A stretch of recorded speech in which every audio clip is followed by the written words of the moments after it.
Ne cherchez pas du prix pour du prix, vraiment, parce que en fait, c'est pas comme ça que tu vas trouver les meilleurs artisans. Il y a 3 paramètres clés dans les travaux, c'est la maîtrise de la qualité, la maîtrise des coûts et la maîtrise des délais. Maintenant, évidemment, faut pas faire des travaux pour faire des travaux, c'est vraiment pas l'idée, tu vois. Salut à tous et bienvenue dans ce nouvel épisode d'Esprit BNB. Esprit BNB, c'est le podcast qui va booster ta location courte durée, mais pas que. Si tu fais de l'IMO en général, tu verras qu'ici on aborde beaucoup de thèmes à ce sujet. Je suis Maxime et aujourd'hui je suis accompagné de mon fidèle acolyte Samy. Nous recevons aujourd'hui Nicolas, cofondateur avec Cédric Berthelon du groupe 8, gestionnaire privé, spécialiste de l'investissement immobilier. Ils sont notamment spécialistes de l'investissement locatif clé en main et nous recevons Nicolas aujourd'hui pour parler de valeur. Car oui, dans ce secteur, avec Cédric, ils se sont clairement distingués de la concurrence en intégrant directement dans leur service toute la chaîne de valeur de leurs clients. Ne se limitant pas à la recherche de biens immobiliers, ils ont créé leur propre boîte de travaux et de rénovation que l'on retrouve aujourd'hui au sein du groupe 8. Mais avant de partager la vision de Nicolas, on a décidé avec Samy et Lauriane de vous gâter pour Noël avec un super cadeau pour l'un ou l'une d'entre vous. On lance un jeu concours sur la page Instagram d'Esprit BNB pour faire gagner notre formation Follow BNB. L'objectif, c'est de mettre toute la puissance d'Instagram au service de votre location courte durée. L'occasion pour vous d'apprendre les techniques les plus efficaces pour gagner en visibilité et ainsi maximiser vos réservations en direct. Pour en savoir plus sur notre formation, rendez-vous directement sur le site followbnb.fr. Pour participer à notre concours, rendez-vous sur la page Instagram d'Esprit BNB et laissez-nous le message « Joyeux Noël » pour tenter de gagner votre formation. Attention, vous n'avez que jusqu'au 19 décembre pour participer. Bonne chance à tous. Et on passe directement à l'interview du jour. Salut Nicolas. Salut Maxime, salut Samy.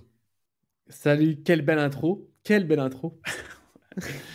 Alors Nicolas, bonjour. Pour nos invités qui ne te connaissent pas encore, pourrais-tu nous parler un petit peu de ton activité, nous dire ce que c'est que le groupe 8 et qu'est-ce que ça intègre?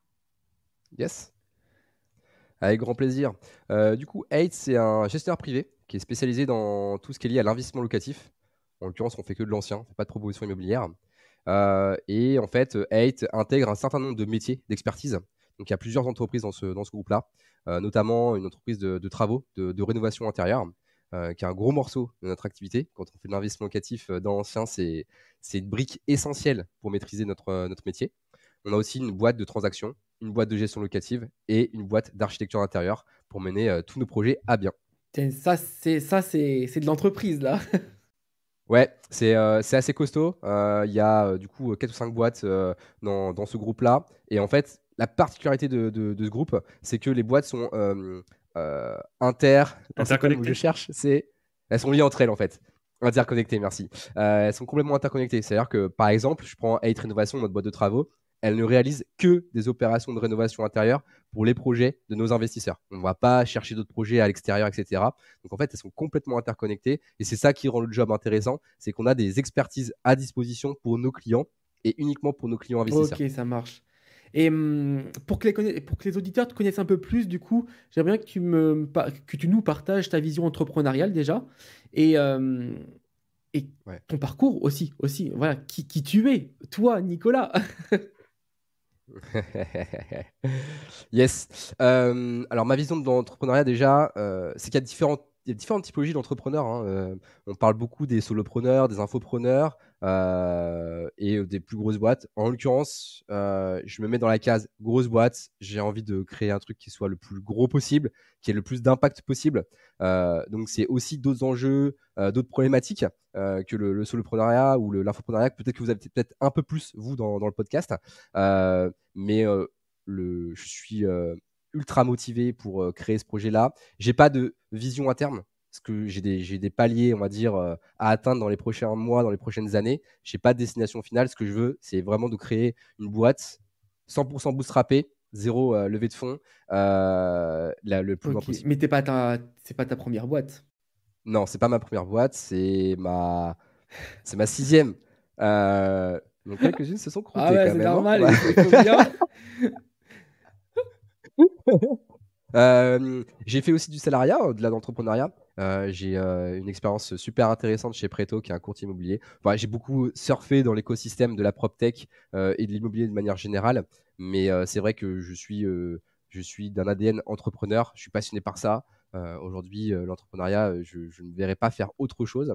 Et si par le passé, j'ai monté des boîtes avec d'autres typologies, bah, plutôt du coup avec ces fibres un peu infopreneur, solopreneur, d'avoir le truc le plus passif possible, etc. Aujourd'hui, c'est pas du tout le cas. De toute façon, c'est impossible qu'il y ait une boîte de travaux dans le groupe de vouloir faire un truc 100% passif. Aujourd'hui, c'est vraiment l'opposé de mes boîtes passées. C'est vraiment des choses dans des business en plus un peu plus traditionnels. L'immobilier, ça reste quand même assez pas poussiéreux parce qu'il y a des nouveaux acteurs qui sont vraiment top, qui font des choses incroyables, mais c'est un marché ancien et donc du coup, tu es confronté à des acteurs quand même qui sont eux poussiéreux. Et donc du coup, bah, tu es mené quand même à avoir un business quand même dans le dur, physique, qui nécessite des salariés, qui nécessite du staff, qui nécessite de la présence terrain. Enfin, tu peux pas rester derrière ton ordinateur et mener ton business pour faire ce qu'on a à faire. Et du coup, ta vision, tu disais avant, tu étais sur une vision un peu, comment dire, derrière ton ordi, chose comme ça, où tu peux gérer à distance. Comment cette vision, tu l'as apportée dans ce monde un peu traditionnel qu'est l'immobilier et surtout les travaux? La principale brique que j'ai amenée, c'est les process, la méthodologie de travail.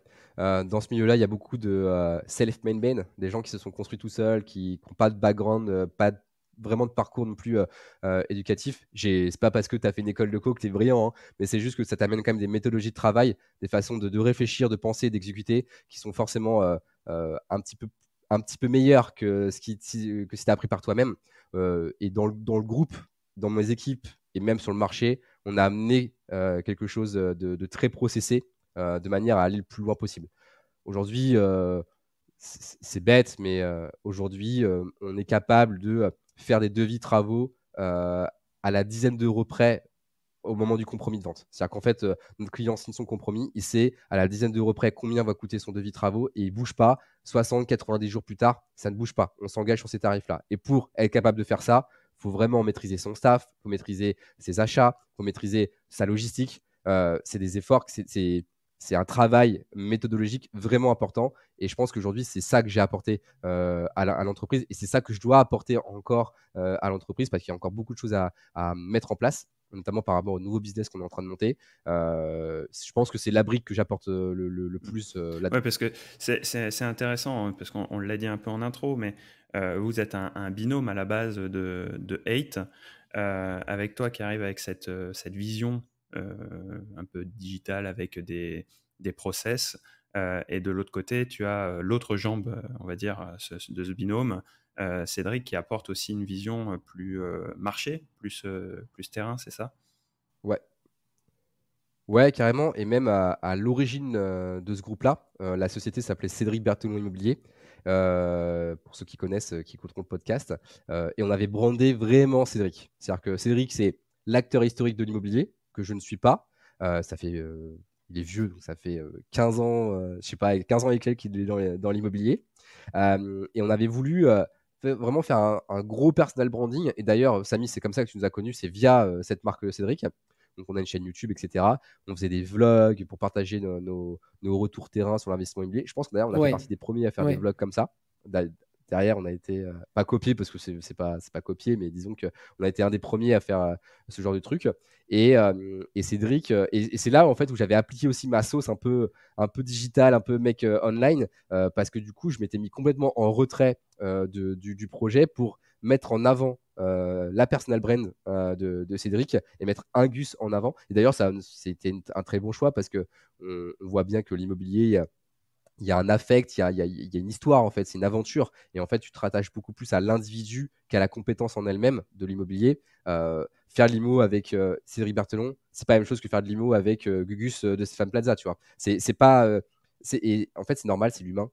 Quand on met un paquet d'argent comme ça sur la table, on a envie de travailler avec les meilleurs. Et aujourd'hui, avec le personal brand qu'on a travaillé autour de Cédric, ça aide beaucoup. Et là, du coup, je m'écarte de la question, mais effectivement, il y a une seconde jambe et pas des moindres avec Cédric, qui est vraiment. Bah, ce groupe est avant tout un duo qui a construit des différentes boîtes au fur et à mesure et qui s'est staffé avec des gens les plus compétents Ouais, possibles. carrément.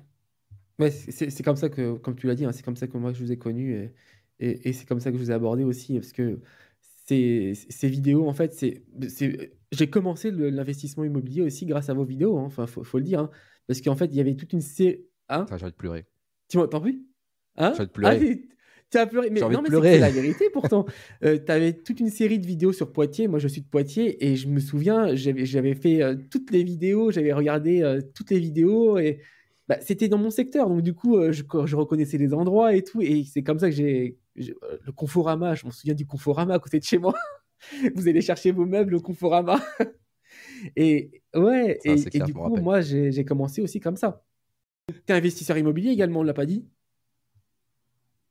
Ouais, exact. Ouais, bah, de toute façon, pour faire ce métier-là, je pense qu'il faut passer par là. Cédric et moi, sommes investisseurs. Cédric est un gros investisseur. Mais je pense que pour faire le métier qu'on fait aujourd'hui, conseiller nos clients investisseurs de la meilleure des manières, faut avoir vécu leur histoire avant tout. On continue à investir. Moi, un peu moins en ce moment, mais comme on Ouais. avait une discussion hier, Samy, et là, ça me tripote. Puis il y a de belles affaires à faire là dans les prochains mois.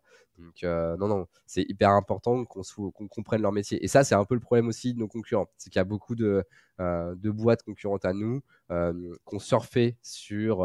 Parce que c'est devenu l'investissement locatif clé en main, pour dire clairement le marché sur lequel on est, il y a une bulle post-Covid.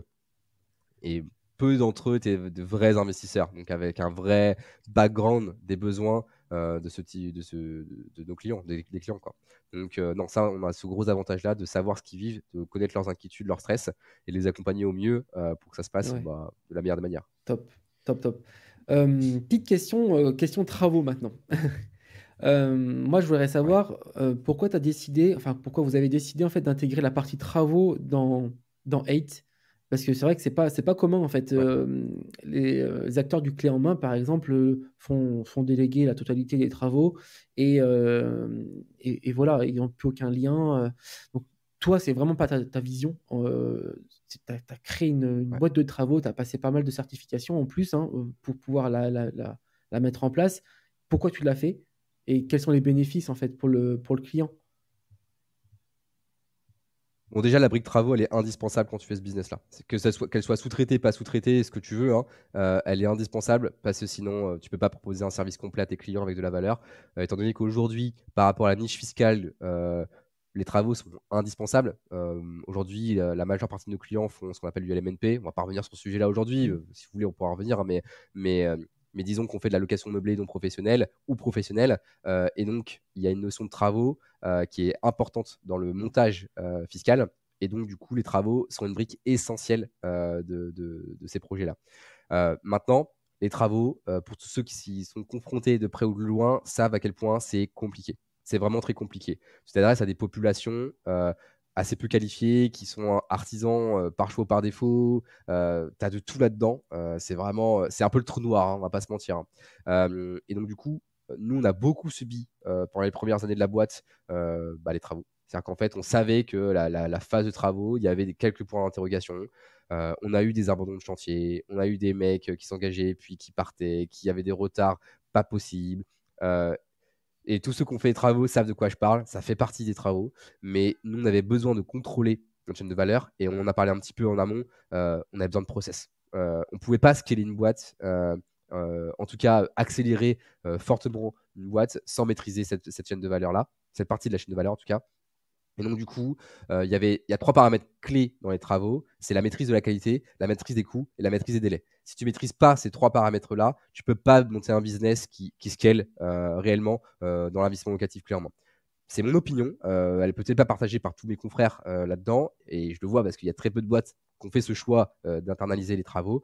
Et ça veut pas dire qu'il n'y a pas de problème, hein. Mais en tout cas, on peut temporiser. On peut être le coussin de confort pour nos clients. Se dire, moi, je n'ai pas de stress. Je sais que c'est Cédric et Nicolas et son staff qui gèrent. C'est eux qui prennent le stress. C'est eux qui prennent les coups de pression si nécessaire. Mais moi, j'investis, je leur fais confiance. Et moi, j'adore cette philosophie-là. C'est que si les gens viennent nous voir, et c'est pas pour rien qu'on ait autant de recommandations, aujourd'hui on ne vit que de la recommandation, parce que faute de temps, faute d'énergie, on n'est pas très fort en ce moment sur l'acquisition de nouveaux clients et de contenu. On va refaire Oui, ça oui, ça grâce à vous.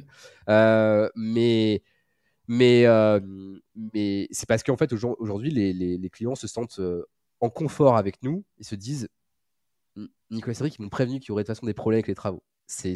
Un mec qui te dit, t'inquiète, je gère les travaux, il n'y aura aucun souci. C'est soit un menteur, soit un naïf. Mais c'est pas possible parce qu'il y a forcément des surprises qui sont plus ou moins grosses en fonction de l'ampleur du projet aussi. Ça fait partie du jeu. Mais nous, notre boulot, c'est de minimiser ce risque-là et en tout cas de faire en sorte que le client il soit tranquille, qu'il se dise c'est bon, c'est géré, je leur fais confiance et à vrai dire, ils nous payent pour ça. Donc voilà, nous, la raison principale, c'est de maîtriser ces 3 facteurs clés de succès des travaux: maîtrise de la qualité, maîtrise des coûts, maîtrise des délais. Pour maîtriser ces délais et ces coûts, il faut avoir un staff existant. C'est-à-dire qu'en fait, il ne faut pas aller à la pêche à chaque fois à des prestats, des sous-traitants, etc. Il faut savoir ce que tu as, faut avoir du staff à disposition pour pouvoir planifier les ressources et se dire bah voilà, on va pouvoir démarrer à telle date et finir à telle date. Voilà. Et la maîtrise de la qualité, ça c'est le paramètre que je pense que tu peux le plus facilement gérer en sous-traitance. Pour autant, avoir des artisans qualifiés, extrêmement compétents, c'est très agréable. Un très bon plombier, ça change la vie. Un très bon électricien, ça change la vie. Un très bon peintre, ça change la vie. Et on voit vraiment la différence. Pour avoir essuyé quelques peintres, j'ai pu voir ce que c'était de la bonne peinture. Voilà. Pour donner un exemple de tuile qui vous est arrivé là en travaux et que un particulier n'aurait pas pu gérer comme vous, t'en as un. Moi j'ai en tête la verrière qui était en hauteur là sur l'appartement un peu triangle. Ça, c'est Ouais. un boulot énorme que vous avez découvert. Vous l'avez géré. Un particulier, il aurait Ouais. clairement galéré. Ouais, il aurait gagné. En fait, et c'est là aussi, c'est intéressant ta question là, ta remarque, pardon. Parce qu'en fait, quand on a découvert qu'il y avait en gros, il y avait 3 niveaux de plafond, dont une verrière là-haut. Et les verrières, c'est pas la verrière qu'on met aujourd'hui, hein. C'était de l'acier, c'était du costaud, quoi. Ça datait des années 60. Et en fait, quand tu sous-traites ça à des prestats, mais c'est fini. Tu vas te prendre une majoration de tes travaux de quelques milliers d'euros et ça peut faire une grosse différence à la fin sur la rentabilité du bien. Tu crées de l'insatisfaction, tu crées de la déception. Et en fait, d'avoir un staff existant salarié, bah oui, ça va prendre plus de temps de démolir ça. Mais vu qu'on a un staff de salariés, on va pouvoir minorer l'impact que ça va avoir en termes financiers. Et ça, c'est super important. C'est super important. Et au final, ça s'est géré. Hein. Franchement, ça n'a pas posé plus de problèmes que ça. Et des surprises comme ça, typiquement, on disait, voilà, ça, c'est une surprise qu'il faut avoir la capacité de gérer, qui peut créer beaucoup de stress quand tu gères toi-même tes travaux. Parce que du coup, tu ne connais pas, tu ne sais pas ce qu'il y a là-dessous, enfin au-dessus. Ça pose pas mal de questions. Et si tu ne sais pas comment gérer, ça peut vraiment générer beaucoup de stress derrière. En gros, c'est grâce à l'intégration de tes équipes, vraiment le travail intégré et même le salariat, qui t'a permis en fait d'absorber la plus-value pour ton client. Ouais, exactement.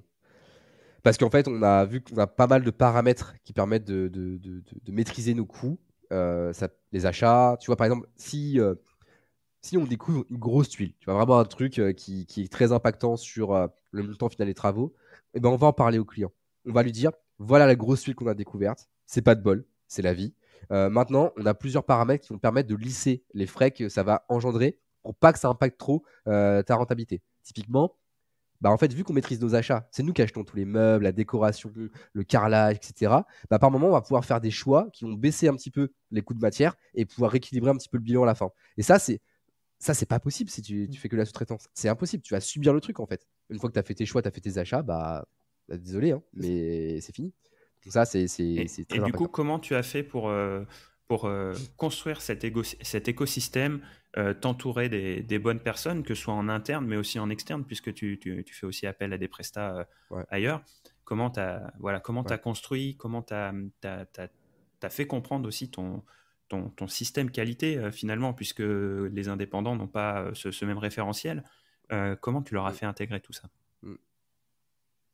mm, déjà, on n'est pas arrivé. Il y a encore du chemin? Il y a encore du travail. Je pense qu'il y a encore du chemin, ouais.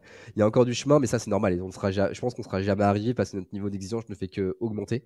Et moi, avec la prise aussi d'expérience, parce que ce qu'on ne dit pas, c'est que j'ai pris le sujet un peu à bras le corps, hein. La boîte de travaux, c'est mon associé Cédric, c'est vraiment Limo et c'est son focus. Et quand je me suis mis dans cette branche travaux-là, j'ai vraiment pris le focus travaux. Mon exigence a aussi monté au fur et à mesure. J'avais pas le même niveau d'exigence sur de la plomberie au début de la boîte que j'ai aujourd'hui. Maintenant, je sais exactement ce que je veux pour la plomberie de mes apparts. Et donc ça a beaucoup évolué par rapport à ça. Mais pour répondre à ta question, ça s'est fait sur le long terme. Je pense qu'aujourd'hui, on est sur des métiers où il y a des temps un petit peu obligatoires. Déjà, il faut faire ses preuves sur le marché. On est sur des marchés locaux. Nous, on est spécialiste de marché. On n'est pas spécialiste de tous les marchés en France. On est sur 2 villes, Poitiers et Le Mans. Mais aujourd'hui, on est spécialiste de ces marchés. On les maîtrise parfaitement, à tous les niveaux, que ce soit IMO, que ce soit côté travaux, que ce soit gestion. On connaît très bien ces marchés-là. On est spécialiste de nos marchés. Et ce qui fait que on est connu là-bas. On est reconnu. On est une marque qui est respectée sur le terrain. Si pour revenir à l'immobilier, au début, on était vu comme de la concurrence. Les agents immobiliers ne comprenaient pas notre métier. Ce fut difficile, ce fut houleux par moment. Mais aujourd'hui, on est connu, reconnu. Ils savent qu'en fait, ils ont tout intérêt à travailler avec nous et qu'aujourd'hui, ils font des opérations qu'ils ne feraient pas autrement sans nous. Donc ça s'est très bien passé.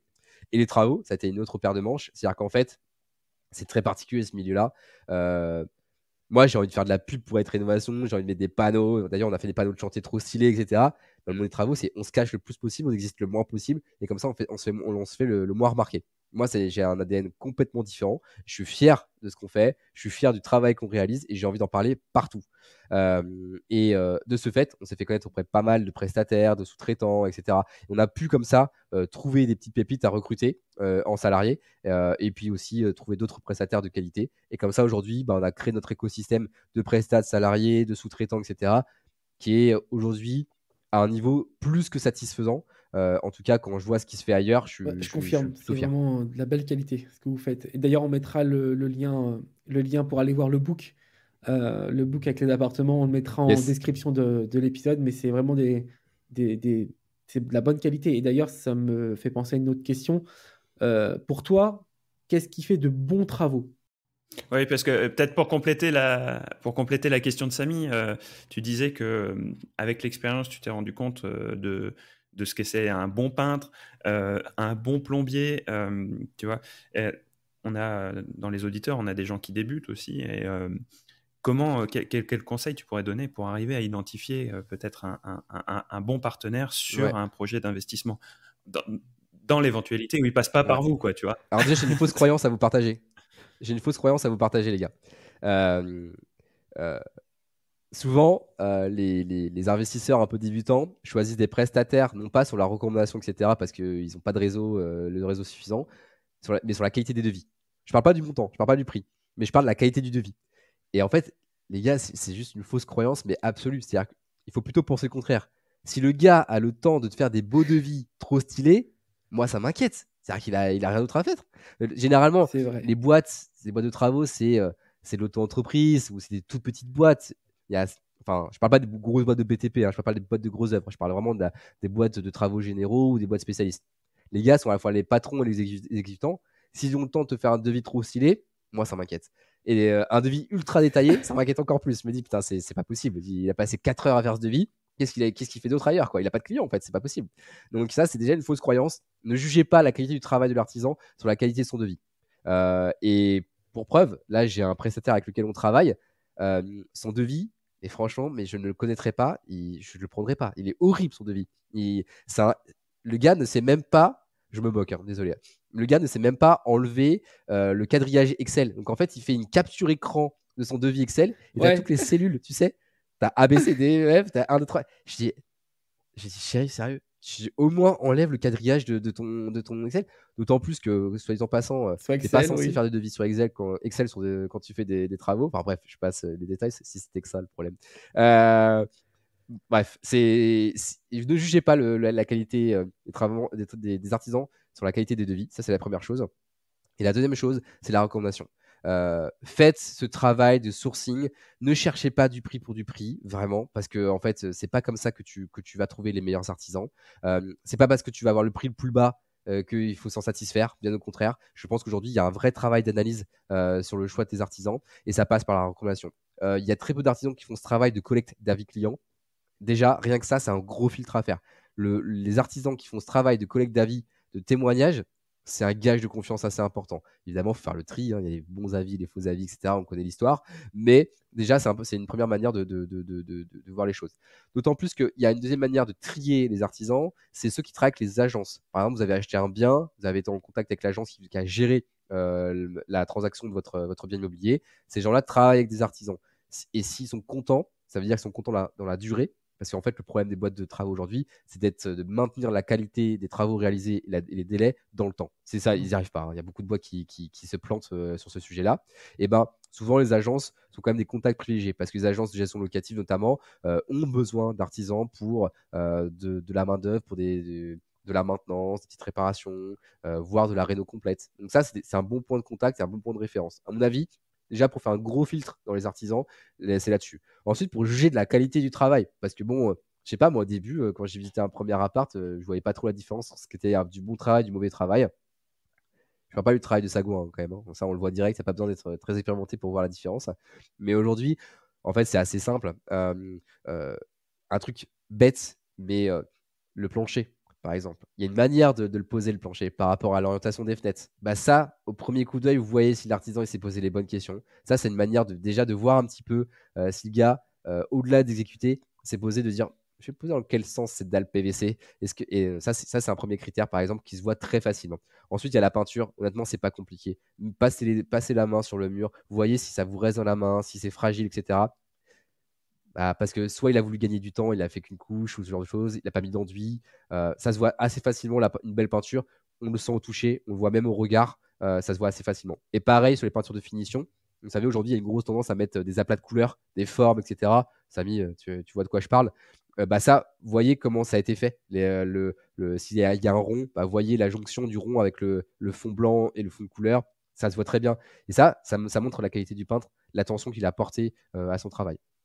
Il y a plein d'autres choses que je pourrais vous dire, mais je pense que c'est l'expérience Ouais. qui fait Non, aussi mais la pour différence. rebondir avec ce que tu dis, je suis complètement d'accord hein, avec tout ce que tu dis. Là, je suis en travaux en ce moment. Bon, tu as vu le chantier hier. Euh, Ouais. les devis de mon artisan, c'est 4 lignes, quoi. Et ça fait peur. Ça fait peur. Ouais. Parce qu'il Bah y a ouais. quand Mais même tu vois, tout un appartement à refaire. Sur 4 lignes, je fais. Mais du coup, c'est pas détaillé et tout. Ouais, mais puis, tu me fais confiance, t'inquiète. Oui, mais du coup, moi, il faut que je sache quand même ce qui est inclus, ce qui n'est pas inclus. Donc, on en discute. Mais son devis, c'est vrai que ça fait peur. Mais par contre, derrière, je sais que, que ça va être du super travail. Et puis, ouais. et c'est de la recommandation. En fait, il est tout. Ça, c'est d'ailleurs, je rebondis parce que ton gars, tu vois, il est tout seul Mm. et c'est lui qui fait tout. Il est Mm. patron et exécutant à la fois. Lui, moi, ma vision entrepreneuriale, c'est qu'il va être très limité très vite Bien par sûr. rapport à son business, mais lui, il n'a pas Non, il vocation veut à pas. embaucher, etc. Par contre, son boulot, c'est de juste avoir la Exactement. satisfaction de son client. C'est de dire faire le meilleur travail possible. Et tu as vu, hier, quand j'ai vu la plomberie, ça m'a sauté aux yeux. J'ai fait, OK, ça, c'est du travail de qualité. J'ai vu son élec, c'est ça.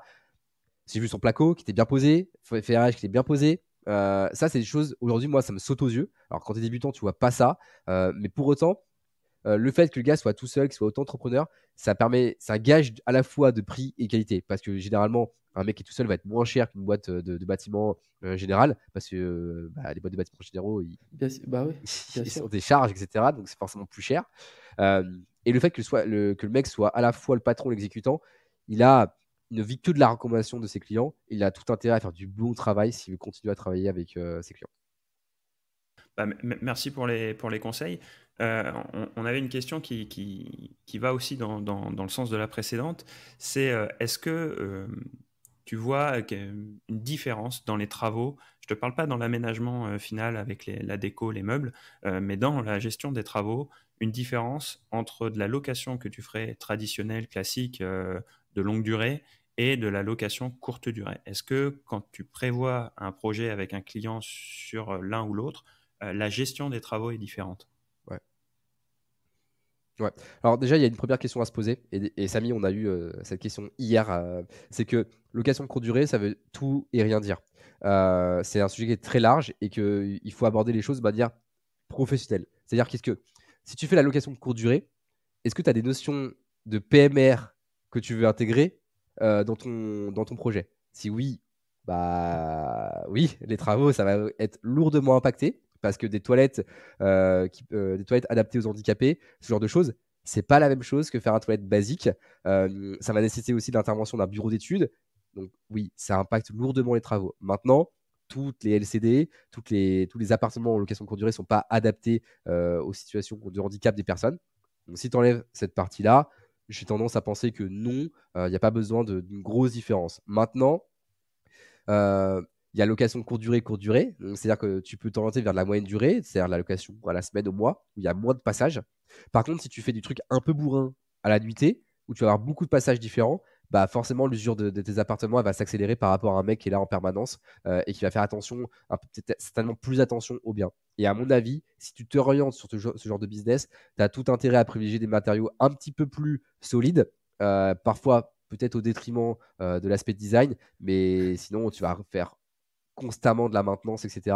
Je donne un exemple, à mon avis, mettre des volets électriques quand tu fais de la location courte durée, bah, je ne sais pas si c'est le bon plan, tu vois, parce qu'il y a une notion d'électricité, il y a une notion de trucs qui ne peuvent pas être réparés par toi-même, donc ça va nécessiter l'intervention d'un électricien. Enfin, il y a des choix comme ça qui me paraissent un petit peu logiques si tu fais la location courte durée de bourrin. Maintenant, voilà, LCD, ça veut tout et rien dire, vous êtes les premiers à le savoir. Donc, sur le papier, ça va dépendre de chaque cas, quoi. Quand il y a des travaux, souvent les investisseurs, les néo-investisseurs, les débutants, hein, dont je fais partie, ont besoin d'être assurés, et notamment grâce à des ratios. Est-ce que toi, avec ton expérience, tu arrives à peu près à définir un tarif sur un bien pour dire ça, je sais pas, il fait 50 mètres carrés, ça va te coûter X euros par rapport à un ratio de base? Est-ce que ça existe ou c'est trop complexe à mettre en place? Ouais. J'aime pas du tout parler de ça parce que on sort d'une année avec une inflation de cochon. Mais quand je vous dis de cochon, c'est cochon. Et qu'aujourd'hui, des ratios que je vais dire là, ça se trouve, seront plus les mêmes l'an prochain. Et j'aime pas trop me mouiller sur ce genre de chiffres parce que euh, c'est très arrêté comme démarche. Et finalement, ça intègre beaucoup de paramètres. Déjà, il y a une notion de ville. Enfin, je veux dire, le coût des travaux va pas être le même à Paris qu'à Angoulême. Parce qu'il n'y a pas le même niveau de concurrence, il n'y a pas le même niveau de tarification et de coût de la vie de manière générale. Et en fait, aujourd'hui, d'avoir mis le nez dans les travaux de manière vraiment très approfondie, euh, bah, tout va dépendre de si tu refais l'électricité, la plomberie, etc. Tu vois, on l'a vu hier, Samy, mais refaire une électricité d'un bâtiment, c'est très, Ouais. très, très coûteux. Bah, si tu touches pas à l'électricité d'un bâti, bah, en fait, tu fais en gros que de la surface. C'est pas très compliqué. La plomberie, ça me fait pas trop peur. En fait, aujourd'hui, on arrive quand même à bien maîtriser les coûts. Mais dès que tu touches à l'électricité, ça peut vite s'enflammer en termes de budget. Et en fait, j'ai pas envie de me mouiller. Mais oui, j'ai des ratios, mais je vais pas te Ouais, les donner en comme fait, ça c'est parce trop que complexe. je préfère pas. En fait, Enfin, c'est trop complexe. C'est tellement dépendant de la situation que tu peux pas avoir un ratio honnête, quoi. c'est ça. Ton auditeur, on va lui donner un ratio. Il va visiter une cave, en gros, une grotte où il y a tout à refaire. Il va se dire, mais attends, Nicolas, il a donné un ratio, mais qui est pas bon du tout. En fait, c'est beaucoup plus que ça. Ou alors, il va avoir le devis de l'artisan. Il va se dire, attendez, Nicolas du podcast, machin, il a dit ça. Ouais, Ok, non, bon. non, mais c'est vrai on peut lire ici et là des ratios assez, moi je trouve fantaisistes, puisque tu as le mec qui va te dire, voilà, si c'est un rafraîchissement, c'est 500 euros du mètre carré, si c'est de la réno, c'est 1000, et puis alors si c'est de la réhabilitation, tu passes à 2000. Tu as envie de dire, dans certains coins de France, sur du 2000 balles le mètre carré, c'est même pas de la réhabilitation, c'est de la construction, c'est du neuf, quoi. C'est ça. Ouais. Ouais. Après, je comprends ces ratios-là parce que quand tu fais une offre sur un appartement, tu as besoin de savoir qu'est-ce que tu veux chercher en termes de travaux, tu vois. Donc, tu peux te créer des enveloppes comme ça. Mais pour avoir la capacité de faire des offres avec beaucoup de travaux, j'estime qu'il faut quand même maîtriser un minimum le sujet, quoi. Sinon, sinon t'es un margoulin, en fait. Ouais. T'es un- j'ai oublié T'es le un mot. escroc. T'es un opportuniste. Opportuniste. Et, T'es un opportuniste. et en termes, au lieu de ratio, est-ce que tu as peut-être des enveloppes de se dire, euh, alors, sur un bien, je dois refaire une cuisine ou je dois refaire une salle de bain. On parle de. Ouais. Mais une salle de bain, c'est 5 000. Salle de bain, c'est 5 000. C'est le tarif que tu peux avoir un petit peu en tête. La cuisine, ça va tout dépendre du linéaire. Honnêtement, là, par contre, c'est hyper variable. Mais une salle de bain, rarement, tu as des salles de bain immenses, sauf si tu mets du jacuzzi. Mais bon, compte 5 000 pour une salle de bain et tu as un budget, on va dire, un petit peu de base. Mais ça, c'est facile pour moi de donner des budgets là-dessus parce qu'il n'y a pas de notion, entre guillemets, d'isolation véritablement. Il n'y a pas de notion d'électricité globale, tu vois. C'est-à-dire qu'en fait, on prend une pièce, on se dit, ça coûte combien de refaire cette pièce-là en dehors des contraintes globales de l'appartement. Donc, je te dis, une salle de bain, c'est 5 000 environ par rapport à ce que tu vas mettre comme typologie de carrelage, etc., main-d'œuvre, etc. Mais voilà, c'est un bon point de repère. 5 000, c'est peut-être une fourchette.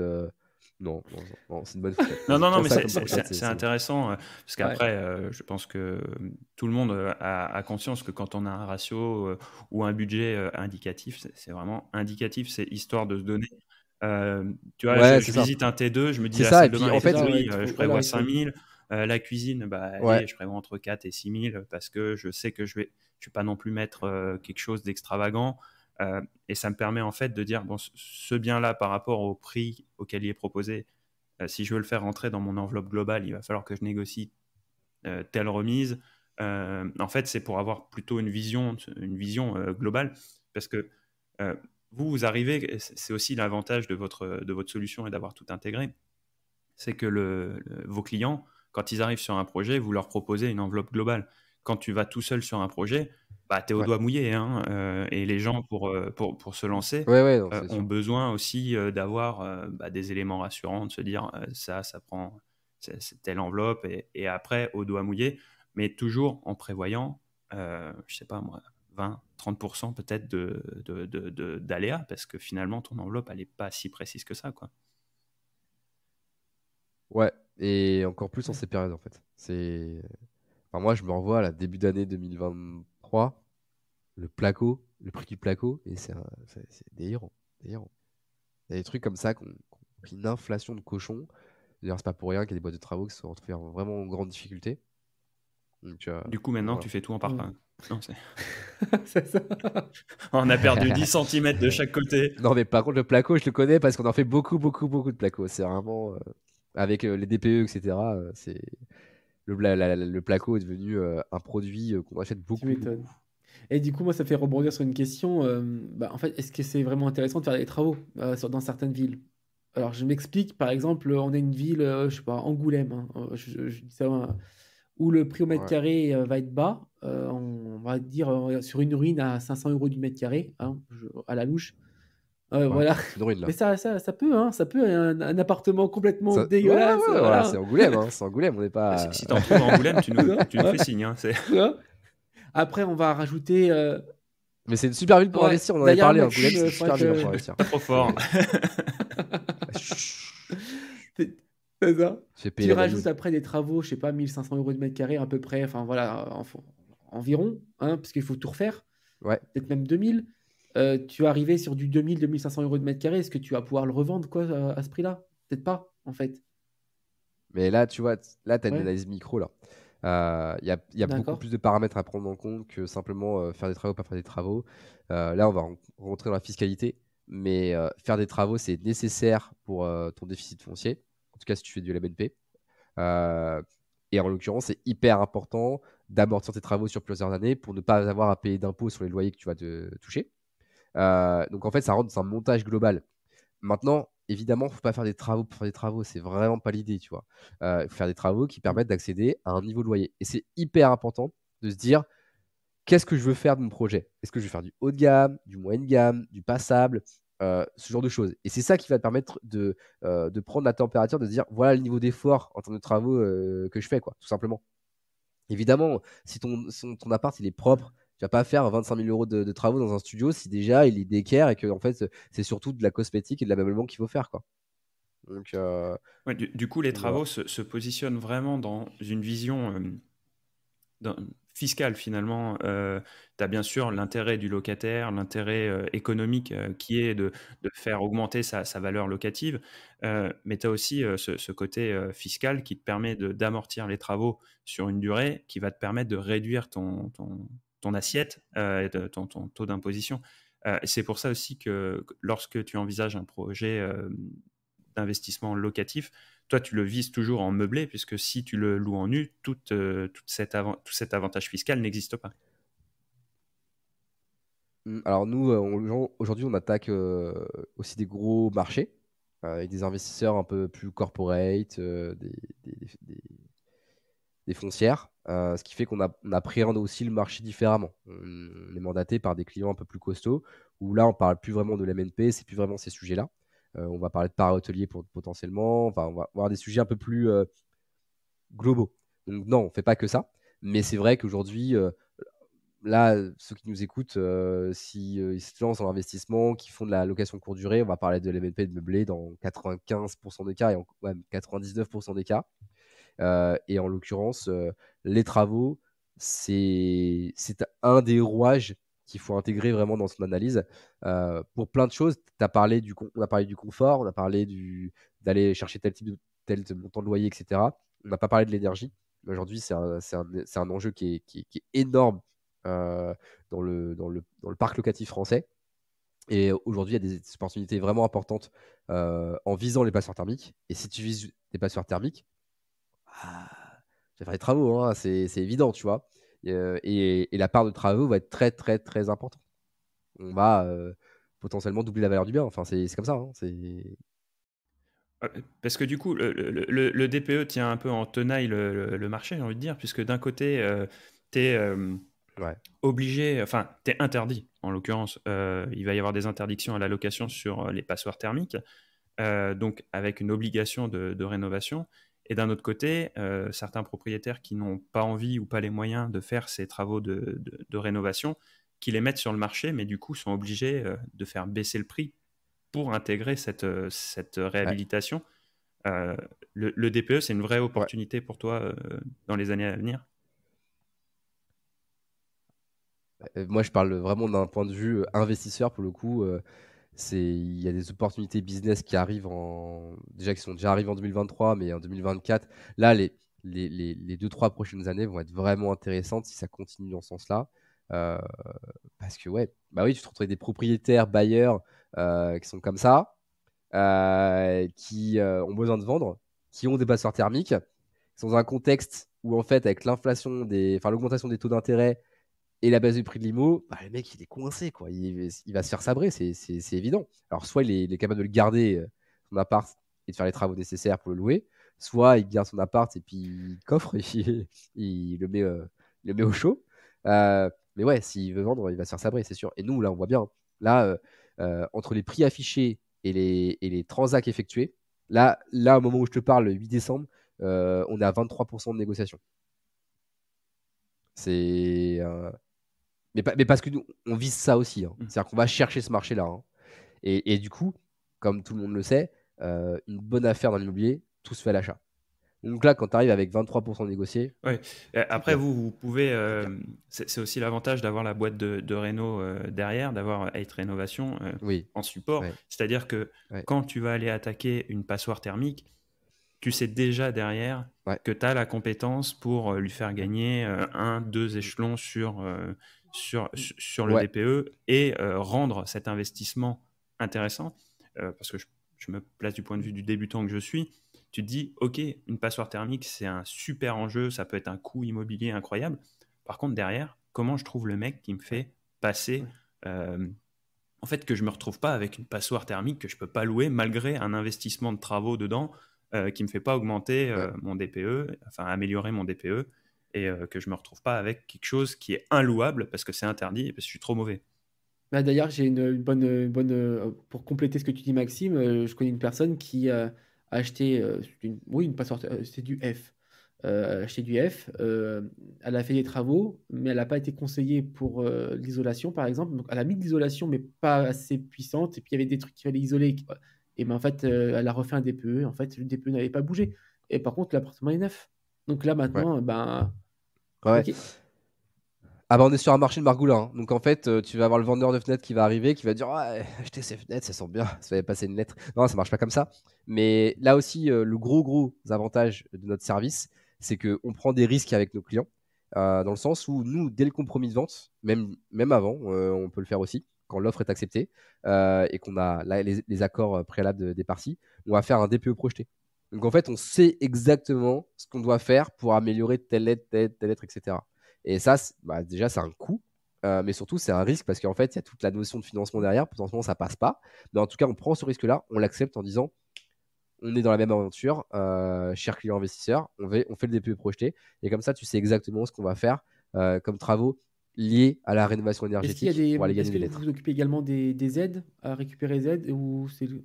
Ouais, Ouais, ouais, ouais. Alors, tu sais, les aides aujourd'hui, elles sont très, très orientées d'accord. résidence principale.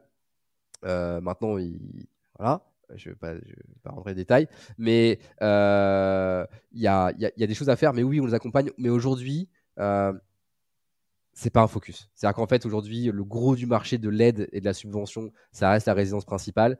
C'est un marché sur lequel nous, comme je te disais, on D'accord. se frotte pas du tout. Il y a des acteurs qui sont horribles, qui sont spécialisés là-dedans.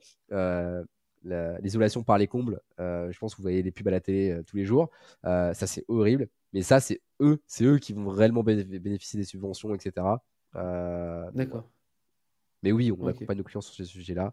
Maintenant, aujourd'hui, c'est pas aussi important que de la résidence pour la résidence principale. Et par contre, il y a un enjeu qui est assez important pour le coup là, c'est que quand un investisseur fait appel à une boîte de rénovation énergétique labellisée RGE, donc Calibat ou Eco-Artisan, et ben ça va impacter son déficit foncier. Donc là, je rentre dans la technique, mais ça va augmenter le déficit foncier. Il y a en fait aujourd'hui, il y a on va dire une aide pour les investisseurs, les pousser un peu à faire de la rénovation énergétique autour de leur parcelle thermique. Et donc ça passe par un- une augmentation de leur déficit foncier et donc un prolongement de tous les bénéfices que peut avoir le LMNP. Top. Moi, ça me fait penser un petit peu, je vais faire un parallèle par rapport à des placements, en fait, finalement, ce que vous proposez, parce que j'ai l'impression, tu vois, que, euh, en gros, lorsque tu investis dans une passoire thermique seule et que tu portes le risque seul avec les travaux, bah, tu peux avoir des taux de rentabilité énormes. Euh, et en passant par vous, tu conserves des taux de rentabilité projetés qui sont intéressants, mais tu fais porter le risque c'est vous qui portez le risque, hein, par votre Ouais. accompagnement. Et du coup, c'est vraiment le bon compromis entre ne rien faire, enfin ne rien faire, partir sur quelque chose de safe et d'être tout seul. Et donc, du coup, tu arrives à naviguer entre les deux, prendre une part de risque, mais en étant accompagné pour bénéficier quand même d'une rentabilité qui est supérieure à ce que tu pourrais faire sur quelque chose de safe.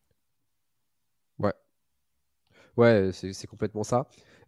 Et on fait bénéficier d'opportunités d'investissement des investisseurs qui n'auraient pas accès à ce marché-là. Clairement, c'est pas possible. Là, j'ai un primo-investisseur euh, qui va investir là. Aujourd'hui, là, on a l'offre qui doit être préparée. Le bien en question, tu le vois, il fait flipper. Franchement, il fait flipper. C'est une grotte, il y a zéro isolant, c'est cata quoi. Et c'est vendu par un organisme social, c'est du off de chez off. Enfin, tu vois, ça, tu verras jamais ça sur le bon coin, hein, ça n'arrivera jamais, hein. Euh, et ça, à la fois, nos clients n'auront pas accès à ce marché-là parce que c'est vendu depuis belle lurette quand ça arrive sur le bon coin.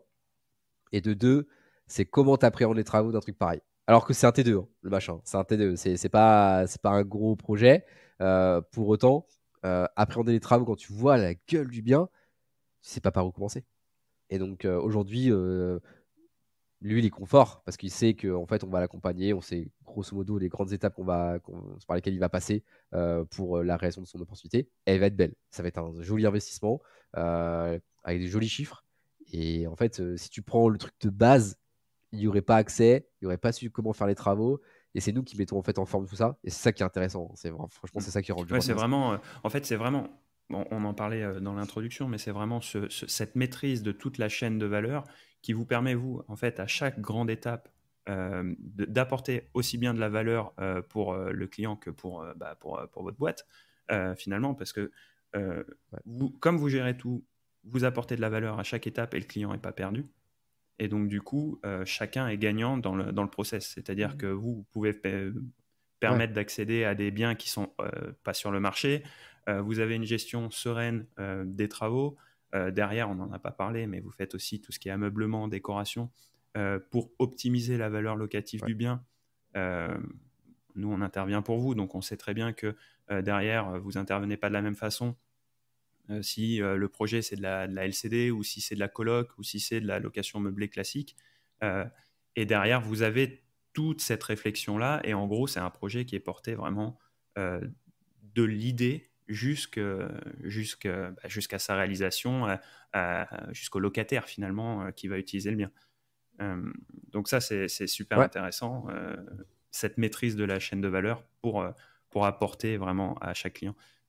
Nous, c'est une vision qu'on essaye de retransmettre aussi dans le marketing qu'on propose via Macom Imo, mais aussi via Follow BNB, via nos différentes actions. C'est qu'en fait, plus vous apportez de valeur à vos clients, plus vous êtes indispensable pour eux, plus vous faites aussi de marge. Et quand vous faites de la location courte durée, c'est aussi comme ça qu'il faut le voir. C'est comment vous apportez de la valeur à votre client. Parce que finalement, ce qui va se distinguer sur le marché de la location courte durée, vous vendez un lit. Donc, il faut, si vous apportez de la valeur, on a eu Mehdi qui est intervenu d'Apart Capsule dans le podcast. Lui, sa valeur, c'est de faire vivre une expérience qui est différente. Donc, quand on apporte de la valeur, le client, il est satisfait, il est capable de payer un peu plus, ou en l'occurrence, si on parle de vos services, c'est d'accepter une légère baisse de sa rentabilité pour être serein, tranquille et avoir une expérience saine. Donc, c'est vraiment, si on doit retenir un truc de de l'échange qu'on a eu, c'est vraiment l'apport de valeur, c'est bénéfique dans les deux sens. Voilà, c'est du gagnant-gagnant à chaque fois. D'ailleurs, je pense que c'est ton taux de fidélisation parle pour lui-même.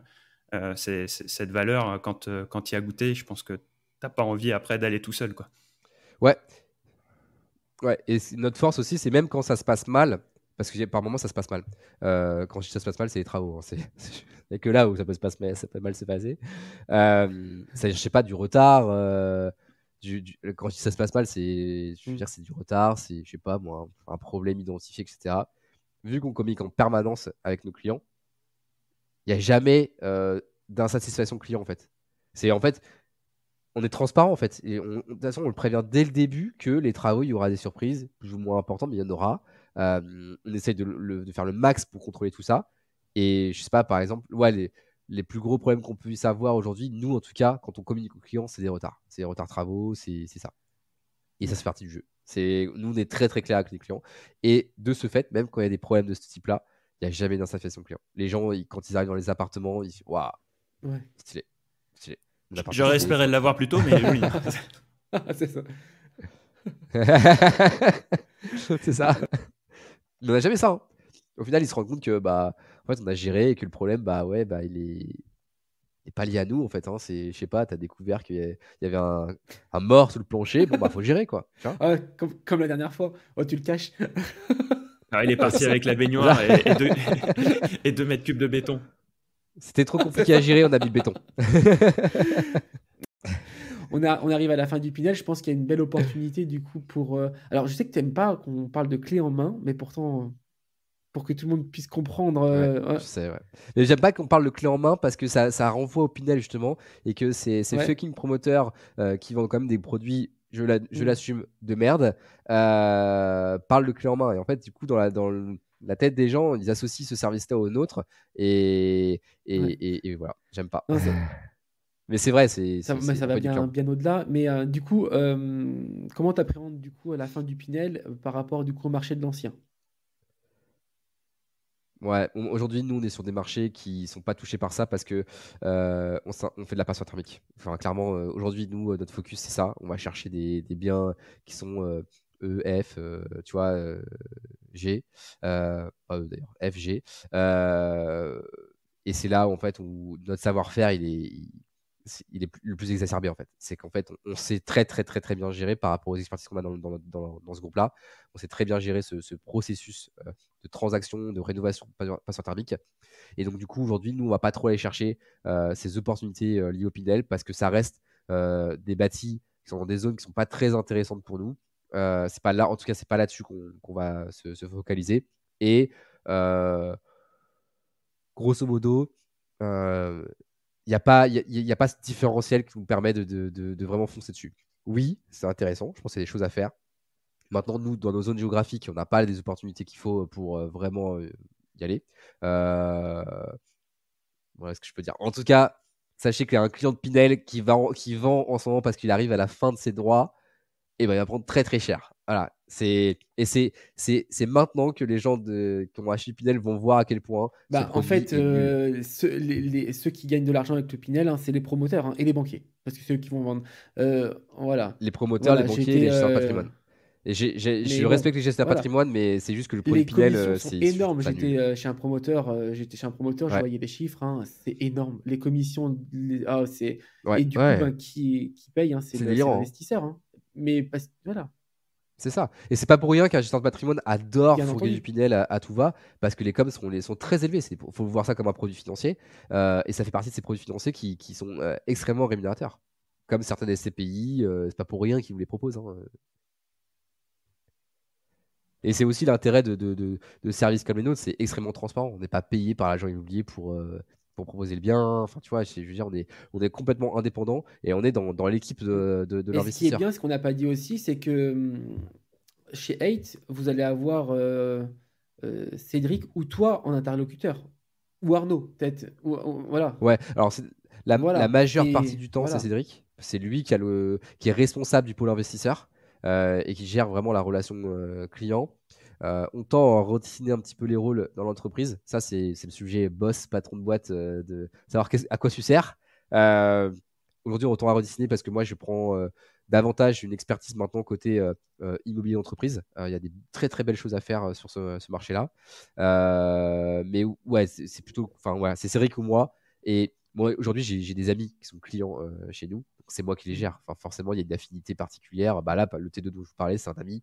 C'est moi qui gère parce que c'est beaucoup plus simple. Il y a une relation qui est déjà établie de confiance. Il sait Ouais, que voilà, je vais pas essayer de l'avoir. ouais. Enfin, voilà. Et ça marche bien. Parce qu'on n'est pas une boîte de bourrin aussi, hein. C'est-à-dire qu'en fait, en termes d'acquisition de clients, on vit avec assez peu de clients, nous. On n'est pas une grosse boîte, hein. Euh, et on n'a pas besoin d'aller faire beaucoup, beaucoup d'acquisition de clients pour vivre Qualité, pas quantité. correctement. Voilà. C'est vraiment. Ouais. Ouais, exactement. Et ça le restera. Ça le restera. Et si on doit passer une marche encore, bah, il y a quelqu'un d'autre qui Ouais. prendra la relation client en plus. Mais ça sera pas, on n'aura pas des Ouais, poules ouais. de sales là C'est avec ça. leur casque téléphone et qui enchaînent Mais pour c'est ça, vendre c'est que du bien, c'est quoi. à taille Ça humaine reste et à taille humaine, ouais. c'est ça. Ouais, complètement. Et puis, moi, c'est ce que j'aime, hein. Mais après, c'est contradictoire parce que moi, je veux scaler, quoi. Je veux accélérer, je veux faire un truc gros. Euh, mais ça passe pas par avoir Mm. un volume de clients énorme. Je préfère avoir un panier moyen élevé. C'est-à-dire qu'en fait, on va avoir des clients de plus en plus expérimentés, qui ont des portefeuilles de plus en plus élevés, capables de monter sur des opérations assez complexes. Samy, Ouais. l'opération qu'on a vue Ouais. hier, c'est complexe. C'est plusieurs mois de travail, c'est des choses comme ça. Mais derrière, tu as la récompense au bout. Et moi, ça j'adore ça. Ça, c'est trop, trop bien. C'est excitant, ça. Donc, voilà. Ouais, top. Eh ben, écoute, je te remercie pour le partage de tout ce que tu nous as raconté durant cet épisode. Juste avant de conclure, j'avais une dernière question. Euh, Quel conseil tu donnerais à une personne qui n'a jamais investi dans l'IMO pour l'aider à se lancer? C'est marrant parce que et hier j'ai écouté un podcast sans faire de pub, sans permission, où Yann Darwin intervenait. C'est un gars que je respecte beaucoup. Je trouve qu'il a fait des grosses choses et qui, en fait, par interconnexion, on connaît des gens en commun sur le Mans.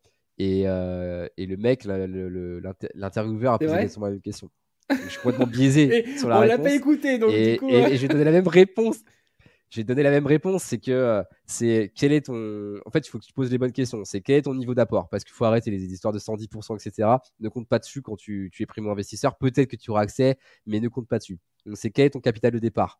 Ce capital de départ, est-ce que tu es prêt à le perdre, pas à le perdre? Et donc, du coup, le niveau de risque que tu vas mesurer. Et derrière, c'est quelle échelle de temps tu veux avoir pour ton retour sur investissement? Est-ce que tu veux faire une opération d'achat-revente pour retrouver ton cash le plus rapidement possible? Est-ce que tu veux mettre ça au chaud et que ça soit 100% passif? Ou est-ce que tu veux pouvoir t'investir un petit peu de temps dedans? Enfin voilà, il y a plusieurs questions à se poser. C'est quel est ton capital de départ? Quel est le niveau de risque que tu veux mettre sur ta capacité à perdre ce capital de départ? Quel est le retour sur investissement que tu vas avoir en termes d'échelle de temps?